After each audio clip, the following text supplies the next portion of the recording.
following program has been arranged by the Division of Game and Fish. Here is the story of the Bluegrass State's great outdoors. This is Kentucky Afield. Kentucky Afield. Welcome to Kentucky Afield. Kentucky Afield. More than 50 years.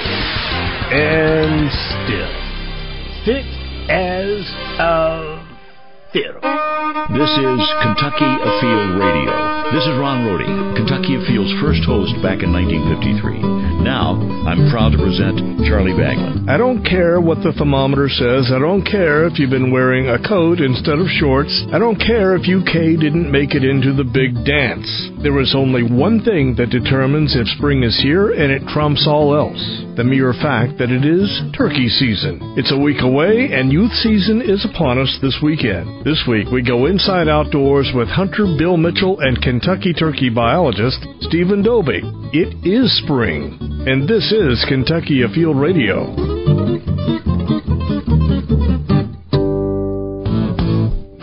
It's time to register for Kentucky's elk hunts. This is Tim Farmer. The Kentucky Fish and Wildlife website is Elk Central and the only place to enter this year's draw. Elk hunting in Old Kentucky. Take it from me, there's nothing like it. 1,000 names will be drawn, and with the Pick 2 option, you gotta like your odds. The deadline is midnight, April 30th. The Kentucky Elk Draw. Enter at fw.ky.gov. Again, fw.ky.gov.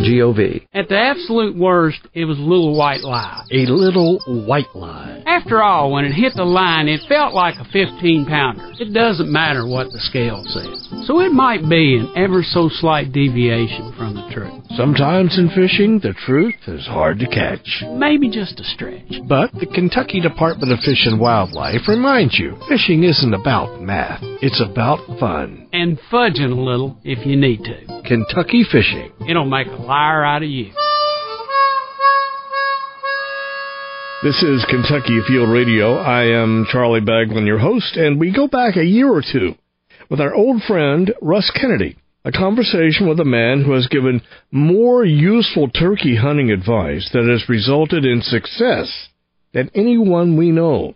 Information worth repeating. Kennedy, you are up. You're listening to Kentucky Afield Radio. My name is Russ Kennedy, and with us on the program today, my old buddy Bill Mitchell. Bill, welcome once again to Kentucky Afield Radio. How we doing, Russ? Hey, doing good. It's always good to talk to you, my friend. It seems I always have to track you down as we get close to hunting season because, as I've shared with our listeners many, many times, I regard you as one of the best, and a lot of people in the wildlife business do, but you're a good hunter and a conscientious, ethical hunter, a successful hunter with a lot to share. So I want to talk to you a little bit about something we got coming up here in another week or so. We are just a few days out from the opening of the turkey season. And Bill Mitchell, do you suppose there's any species more difficult to hunt than the old gobbler? I'd put an old gobbler up against just about any other species. Let's say that. They're a tough, wily bird, and they live by their wits, and they do it rather well. Now, you are a wildlife area manager, so I would think that you have more opportunity than most to observe these critters in the wild as you go about your daily activities. Share with our listeners some of the things that you have learned over the years in just watching the wild turkey. Well, I'll tie it into what everybody's obviously listening for on the program, which is our upcoming spring season. Okay. Turkeys change this time of year. The big flocks that we have been seeing throughout the wintertime are now starting to commingle, where the gobblers are getting together with all of the fall flocks of the jakes and the jennies and the hens, and you're getting a mixed flock, a mixed gaggle of birds just kind of probably hanging out in a particular area predominantly. It's a good time of year to start your scouting extremely early, and I'll emphasize your scouting.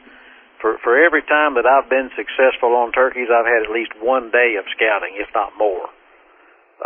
So I emphasize that that's the important preliminary to the season. It can make your season or break your season as well. But anyway, the flocks are now kind of joining together in centralized areas. You get a good idea on your particular farm or your particular side of the mountain or drainage that you'll be hunting. just what you have. This is a good time of year to ascertain, well, I think I've got 7 mature gobblers, 10 jakes, and 45 hens to compete with. So I like to know that information going into the season and as my scouting progresses closer to the season. I always go back to something you taught me a long, long time ago in terms of hunting success, and it applies to turkey hunting success. You always say success occurs when preparation and opportunity meet. And again, your opening remarks about scouting, critical to hunter success. Very much so, very much so. It's anything that you can do to up your odds that particular morning that you're going to hunt, being armed with the knowledge of what your birds were doing, and just the baseline, are there birds there or not? You know, sometimes people overlook the obvious. They just go to the woods expecting turkeys to be there. Maybe they were in the wintertime, but the springtime is not, it's not where they are. And that's something that you would learn from your scouting. Well, tell me a little bit more about that. Let's get into some base level information on scouting. Let's gear some remarks toward the more novice turkey hunters. Give me some tips on being a good scout. Where do you begin? Okay, I'll tie it all together in a chronological order. I typically start, and anyone should, say 30 days before the turkey season, roughly March 15th. And I have found over the years that is the best time to just get up on a high point or higher elevation, or where you can look down into broad expanses of the areas that you can hunt before daylight and listen. Turkeys are very vocal now. The flocks, like I say, are congregating together. You'll hear a lot of chatter. You'll hear the beginning gobbles on those pretty mornings. Just find the birds.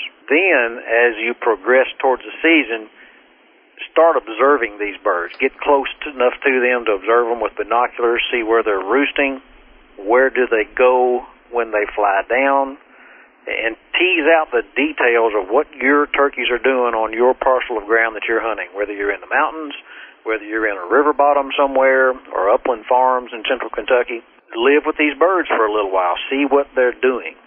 You may also want to consider, in observing these birds, especially observe your weather patterns. Okay. What your turkeys may do on a bright, sunny, pretty, crisp spring morning is not necessarily what they're going to do on that foggy, rainy old day when a lot of your turkey hunters are staying home. Right.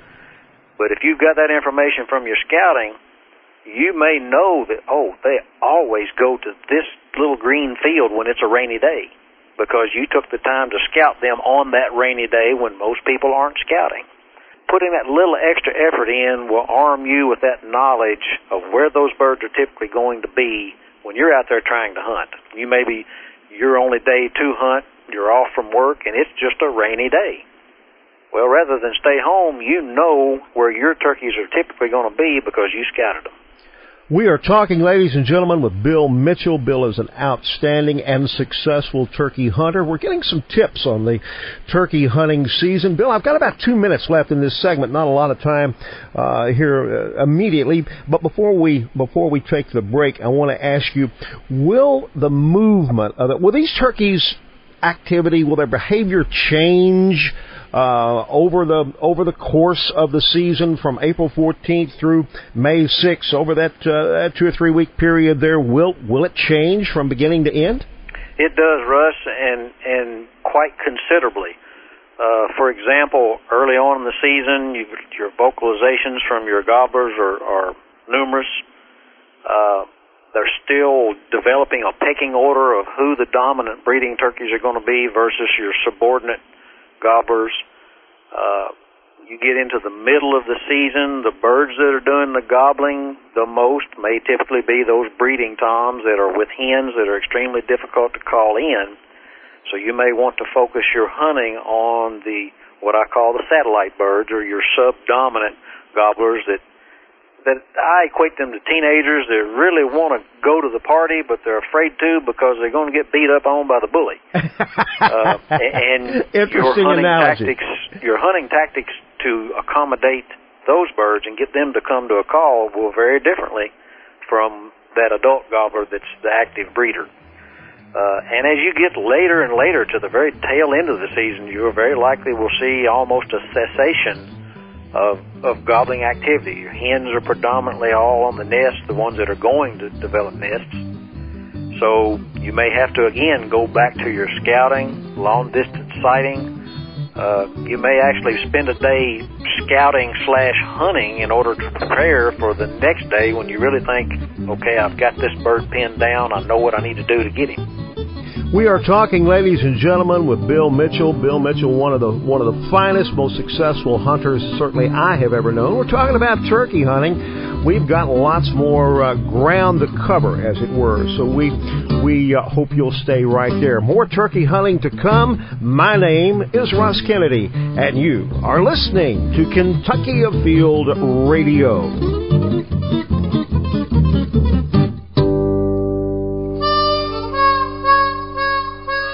You're listening to Kentucky Afield Radio. My name is Russ Kennedy, and our guest on the program today is my old buddy Bill Mitchell, one of the finest hunters, talking turkey hunting with a successful turkey hunter. Bill Mitchell, in the first segment we talked about the importance of scouting. You always say that preparation is key to success. What I want to ask you, does your scouting activities end when the season begins? Absolutely not. As I referred to a little earlier, Russ, maybe that particular morning your planned hunt just didn't come together. You weren't successful in harvesting a bird, and it's gotten up in the day, and you're just not having any luck. You're out there. Go scouting. Slip along stealthily through the woods. Investigate little clearings, fields. Perhaps it's a windy day and your knowledge of the terrain tells you that maybe the turkeys may be in this little alcove drainage or side of a hill that's out of the wind. Turkeys don't like wind, and that can come into play in your scouting/hunting because of the way your day started off. By all means, do a little looking around before you call it a day, and under the guise of scouting.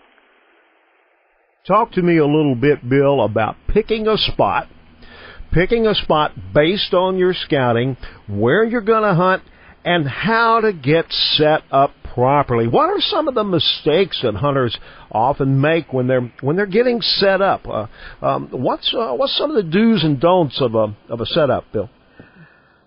First thing that would pop to mind, and I'm speaking strictly of some of the areas that I hunt, central Kentucky, is setting up in an area that's just too thick. You just don't want to set up in the middle of a cedar thicket. You want to set up where your visibility is not restricted, at least to the distance of what your shotgun is capable of killing a turkey. Now, I realize the spring vegetation and green up and things of that nature come into play, but again, you don't want to set up in a downed treetop that's going to limit your visibility. Sure, you're camouflaged, but trying to do anything if you have to move, a turkey's natural aloofness to avoid obviously a place that a predator would ambush them from should tell you you don't need to set up there either. I much prefer backing up against a nice tree, wide enough, at least as wide as your body, both for protection from we'll just leave it as an illegal hunter or an unethical hunter that might take a pot shot, which on a rare occasion has occurred, but more to break up your silhouette and depend on the multitude of the good quality camouflages that are available to break up your silhouette, and remaining motionless is the key. That combination is going to serve you 99.9% of the time very effectively. You talked about motion. In most cases, Bill, is it fair to say that when the bird detects you, it's more because of movement than anything else? Predominantly. I would give that about an 80% value. 80% of the time it's because of movement. Occasionally it is because of your profile, or you have stood out in some fashion where that turkey recognizes that you're not part of the landscape, that something's wrong. It may not immediately spook the animal to flee, but he's not coming any closer. Bill Mitchell is our guest, ladies and gentlemen, a wonderful hunter, a successful turkey hunter. We're talking turkey hunting. And Bill, I know that sometimes if you've done a good job on your scouting, if you've done a good job on setup, well, the planets all fall into a line and the birds come to you. I also know that skillful hunters often find themselves having to, what people call work a bird. I worked this bird. I moved here. Tell me about working a bird. A lot of the unknown factors come into play in working a bird. You don't usually know, I say that tongue in cheek, sometimes you know the bird you're working with. You know you're fooling with the dominant gobbler, or you know you're fooling with one of the subordinate birds. Depending on that knowledge, if you're confident in what you have, your calling techniques will vary depending upon those two types of birds. One, the dominant turkey, you probably can't overcall to him. But the subordinate turkeys takes a little more finesse, a little more coaxing. In your position, you may have to adjust your position if they just don't want to come in where you are. You know, you may try moving 100 yards safely, repositioning to what may turn out to be a more suitable and likable spot for that subordinate bird to come on in where he feels comfortable, that he can see he's not going to get ambushed by the boss gobbler, and give him some confidence to make those final steps where you can take him home over your shoulder. I think it's fair to say that working a bird in the way that you're describing is an advanced technique, something learned over a period of time. It is. I advocate, and just said so, of moving on a bird. Oftentimes, you don't realize it when you first set down, but you're trying to call the turkey in the opposite direction that he wants to go. You know, he really wants to go down that ridge and off the end of the ridge into that wheat field. Well, if you're trying to call him in the other direction, that's a very difficult thing to undo his natural travel pattern. If from your scouting you knew that natural travel pattern, then your setup obviously should be from where he starts his morning to where he eventually wants to go that morning. That makes it a lot easier to get that bird to deviate a little off his normal pattern and come investigate that little hen. I want you, before I let you go, and man, the time is going fast, comment a little bit on turkey calling, probably an area where novice hunters make a lot of mistakes. Your thoughts, briefly, Bill, overcalling, calling too much, not calling enough. Give me some pointers on calling a bird. There's no doubt, Russ, that you can call turkeys using both ends of the spectrum. Non-stop, loud, raucous calling, and you can kill turkeys. The most demure, soft, muted calling, and you can kill turkeys. Now, somewhere in between is where the good turkey hunters are. And that's adapting your calling to fit the situation. And fitting that situation comes from years of experience. And I've got an old text written by an old turkey hunter back in the 50s named Tom Turpin. And his closing comment in his book, the text at the time, was the Bible of turkey hunting. Back when there really just weren't any turkey calls. Most people were hand-making their own. He said, you should learn something during your turkey seasons every year and be at your best when you're about age 90. And there is a degree of truth there, because if you are a dyed-in-the-wool turkey hunter and hunt every year, you will pick up little subtle things that will assist you down the road. You'll get better every year. Experience is a wonderful teacher, isn't it, Bill? That it is. Listen, before we run out of time, of course, I've shared with our listeners, you are the manager of the Taylorsville Lake Wildlife Management Area. Some new stuff going on that's especially good news to Taylorsville Lake area anglers. Tell me what's new and different down at Taylorsville Lake, Bill. Yes, Russ. We have just completed a project which we are very proud of.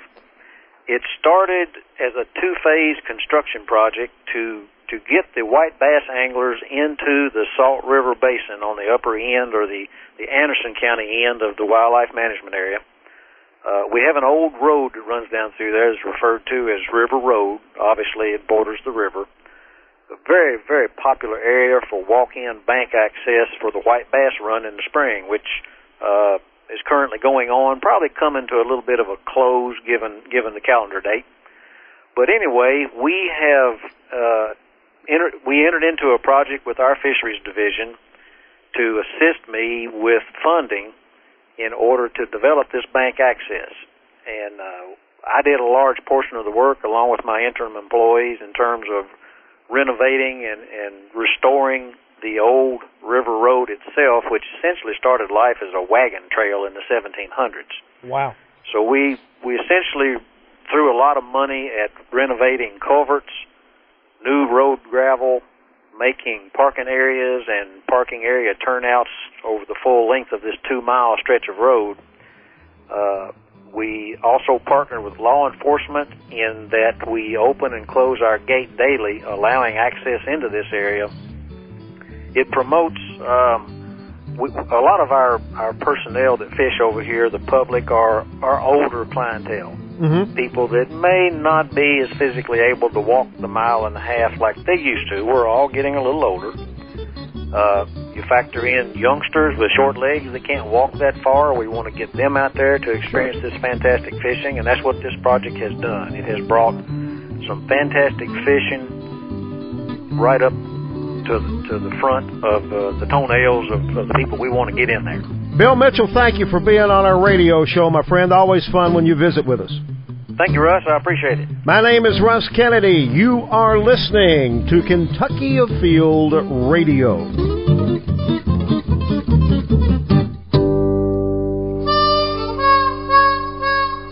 This is Kentucky Afield Radio, and I am Charlie Baglin, and I would like to congratulate 3 archery teams on a standout performance at the Kentucky NASP, that is the National Archery in the Schools program, state championship 2-3 weeks ago in Louisville. What they did was almost unheard of.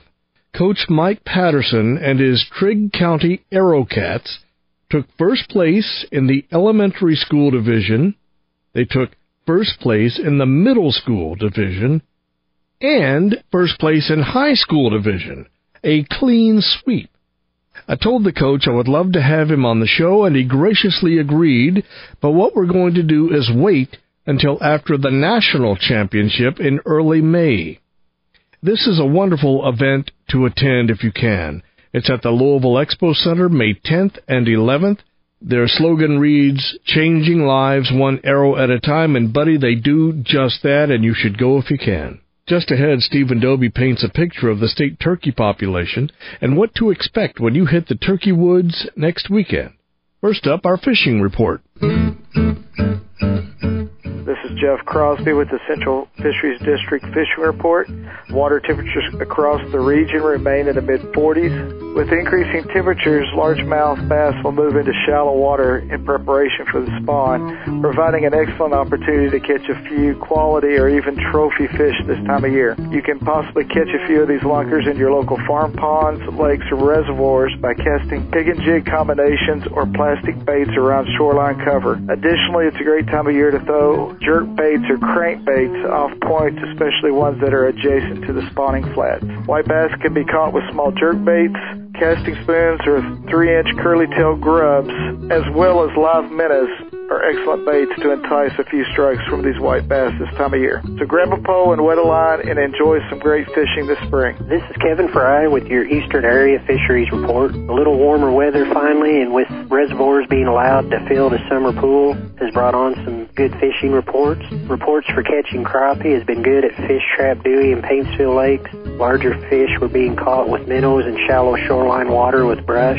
Keeper-sized fish and larger crappie numbers are doing well at Dewey and Fish Trap. Bass anglers are getting fairly decent action from large fish now. Look for larger fish moving into shallow water areas for warmer water temps. Most are being targeted with jigs and plastics. Recently, on March 27th, rainbow trout went to Martin County Lake and Martin County Reservoir, Kingdom Come State Park, High Splint Lake, Harlan County, and Grants Branch Lake, Pike County. Area tailwaters looking for these locations to get trout starting mid-month. This is Eric Cummins with your Southwest Kentucky Fishing Report. Barren River Lake is on target to be full by April 15th. Crappie action divided with some fish still on the channel drops and some fish moving up on the flats. Bass bite has been good. The mouths of creeks and coves, medium crankbaits, lipless cranks, and jerkbaits and spinnerbaits are good bets there. White bass action at Barren has started to pick up above Browns Ford with spinners, small crankbaits, and curly-tailed grubs. At Green River Lake, the bass bite has been fair on medium cranks, jigs, jerkbaits, and spinnerbaits. Musky action, jerkbaits, and swim baits up on flats and in the backs of coves. If you don't wet your line at some water body this weekend or coming week, you've definitely done yourself a disservice.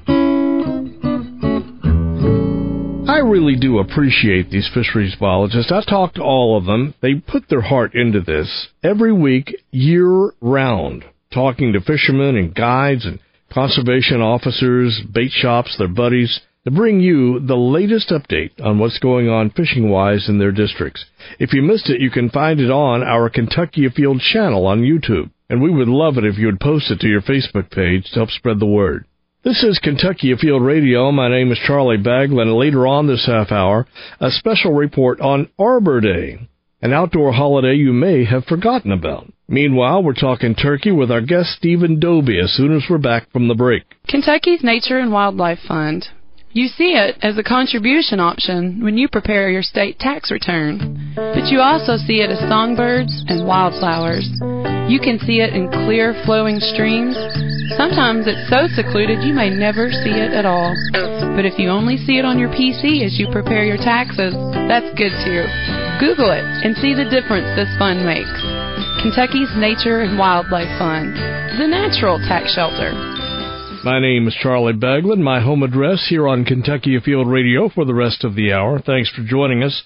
Today we are talking to Steven Dobey, who is in charge of Kentucky's Wild Turkey Program. Wild turkey biologist.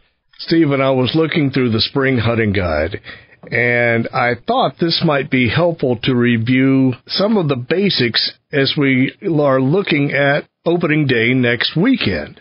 I've got a hunting guide right here. Who can't open up to page 2 and 3 and basically read it for themselves in 2 minutes?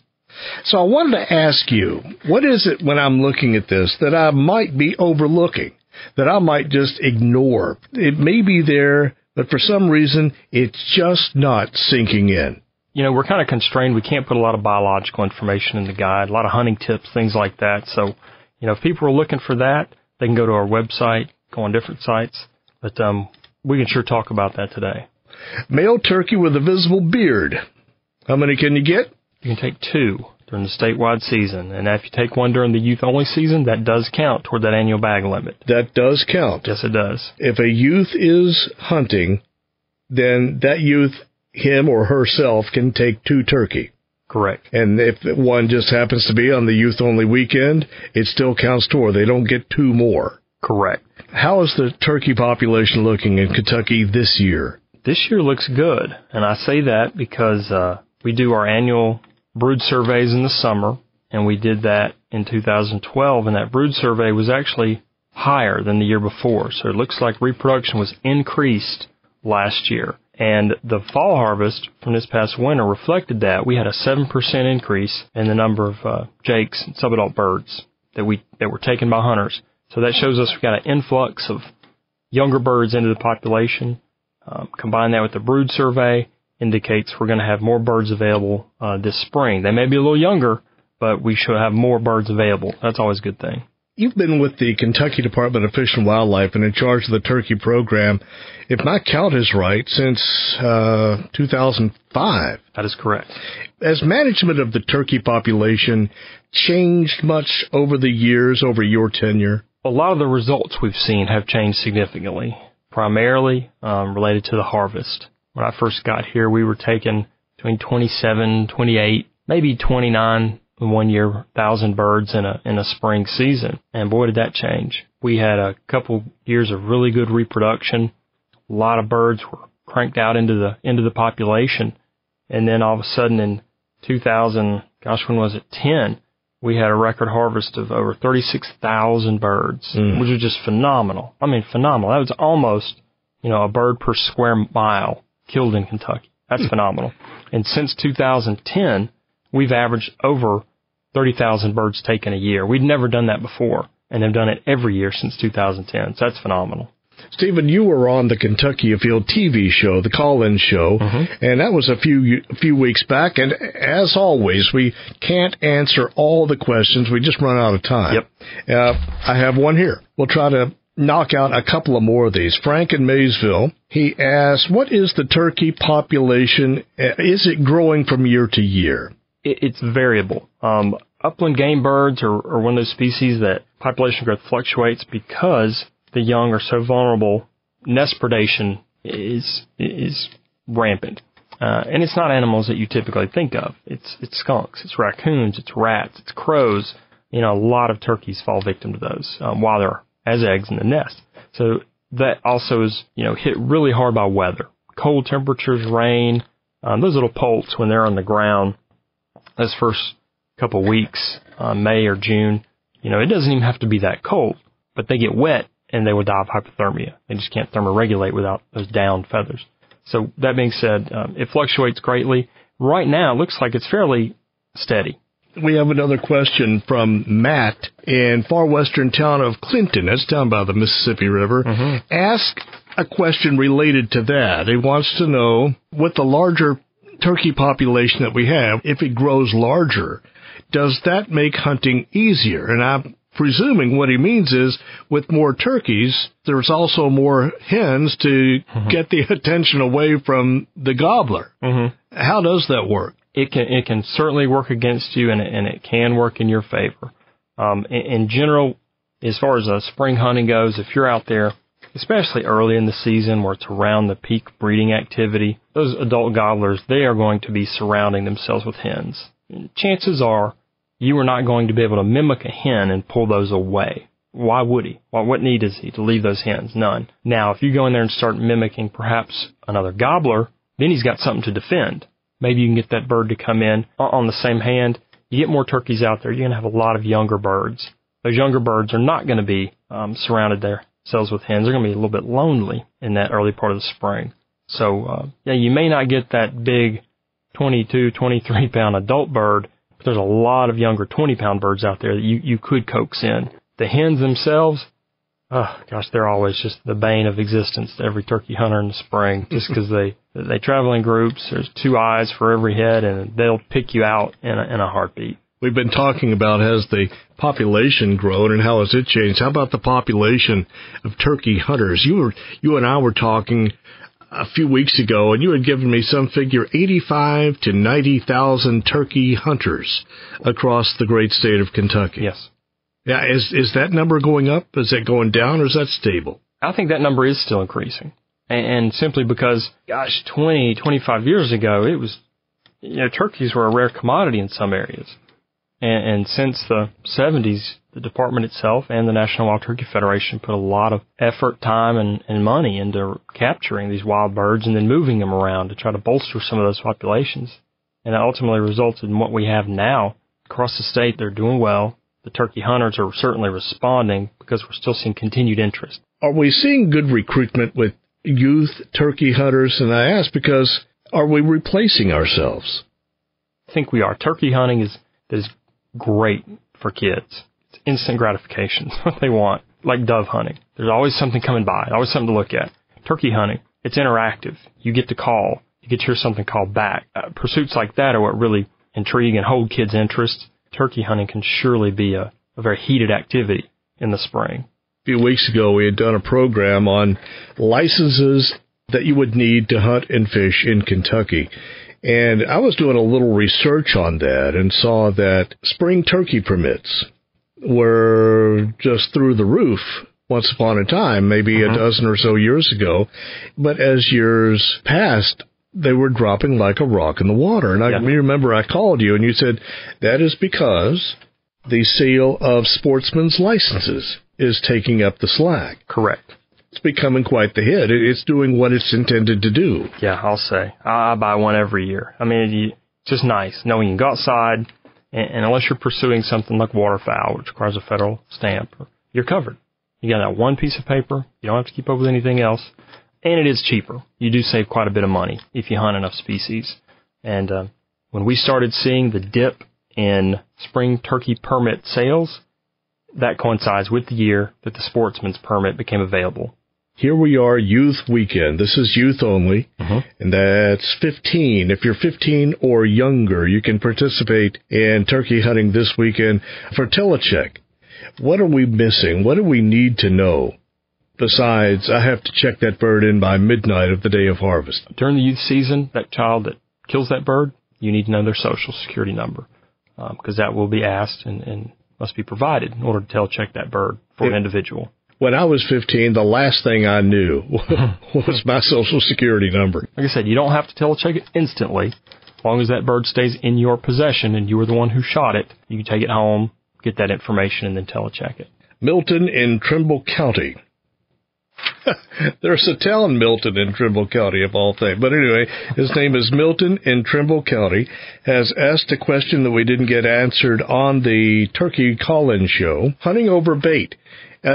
He says, how do you know when you're hunting over bait? Because it says right here in the hunting guide, in the prohibited hunting method section, how do you know, Stephen, when you are over bait?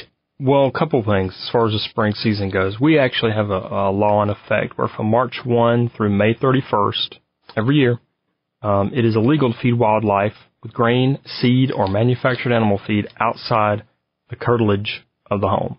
A lot of people know what in the world is a curtilage. What is a curtilage? This is the area immediately surrounding a home or group of homes. Essentially, it's your yard. You can feed within that. Outside of that area, you can't feed wildlife.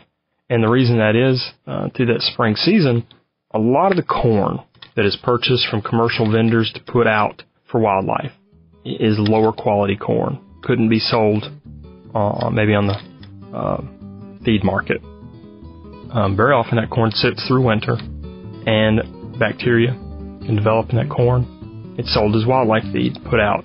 Turkeys are very susceptible. They have a fairly simple digestive system, very susceptible to different ailments they can pick up from that corn.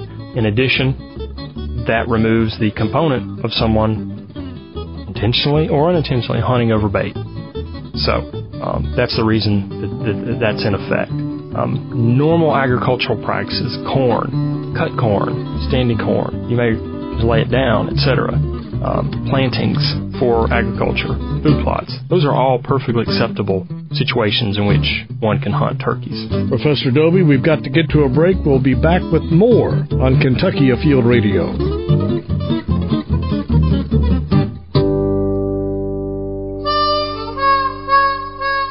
Stephen, time is going to get away from us, but here in the last 2 or 3 points, I wanted to talk about the trade of wild turkeys. And you could talk about tail fans, beards, spurs.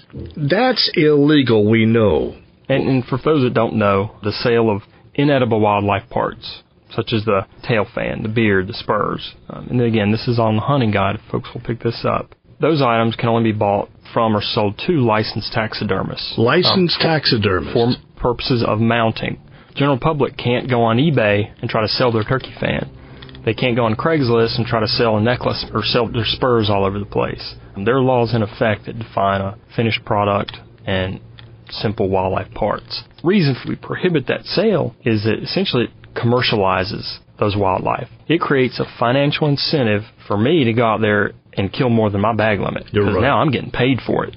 And so that's largely why that's in effect. And it's not just for turkeys. It covers all wildlife. Well, I knew that was in effect for migratory birds. For example, bald eagle feathers. You can't have, it doesn't matter if it dropped out of the sky right into your lap. You're not supposed to have it. For more information, we've got a week to go to opening day. Where's the go-to spot on the Internet for some good stuff to learn? Go on, visit the National Wild Turkey Federation website. They have a wealth of information, not just on turkeys in general as far as biology, hunting tips. National Wild Turkey Federation. What is that web address right off? NWTF.org. And the Kentucky Department of Fish and Wildlife is fw.ky.gov. FW is in Fish and Wildlife. .ky.gov. A lot of dots, but you'll get there. That's right. All right, Stephen, thanks for stopping by, and I hope you get you a big one this year. Me too. One more question. Do you text and drive? No, I do not. Stephen, thank you for being on the show with us. It was a couple of months ago that we did a piece on Groundhog Day. I said it was the only holiday that was wildlife-oriented. I was wrong. Arbor Day. In Kentucky, it is celebrated this weekend. We have a special report now about how this whole idea of planting trees took root. A well-rooted tradition. Next on Kentucky Afield Radio. Trees, a common sight in the Commonwealth. We climb trees, we enjoy their shade. Trees give us wood and provide food and shelter for many animals. And the list goes on. If a tree were paid for the services a tree provides, then money would surely have to grow on trees, because they are just that valuable. We may as well have a holiday for trees, and we do. Christmas tradition holds that we cut down a tree, but on Arbor Day, we are called to plant. Well, I think one of the most important objectives of Kentucky's Arbor Day is just to bring an awareness. Sarah Gracie is an urban forester with the Kentucky Division of Forestry. Kentucky has very rich woodlands, and we're one of the most biodiverse states in America. We're at Cove Spring Park and Nature Preserve, not far from the Kentucky River in Franklin County. Sarah tells us that the purpose of Arbor Day isn't to create forest or to restore habitat lost to development or any other goal great and gallant. From school children to teachers, community leaders, our mayors, to private landowners. You know, that farmer may be thinking of converting a pasture to a woodland, or it may encourage a city council to set aside some money to purchase a park like we're standing in today, just to bring an awareness of how important our natural resources are to everybody. I think that one of the most important things that Arbor Day does is help people develop an appreciation for trees. Dan Feigert is a wildlife biologist with the Kentucky Department of Fish and Wildlife. When I was in second grade, I planted a pine tree in our family's yard. We got a free tree at school and took it home and planted it. I think my family moved 3 times the time I was in high school, and we carried that tree with us every time. Just like growing a garden, you appreciate the food more. By growing the tree, you appreciate forests more. I really believe that. I think in cities, planting trees helps a lot of ways. It helps people. They feel better if it's a greener environment. Arbor Day originated where there essentially were no trees, Nebraska. The year was 1872. It was estimated that more than 1 million trees were planted on that first local Arbor Day.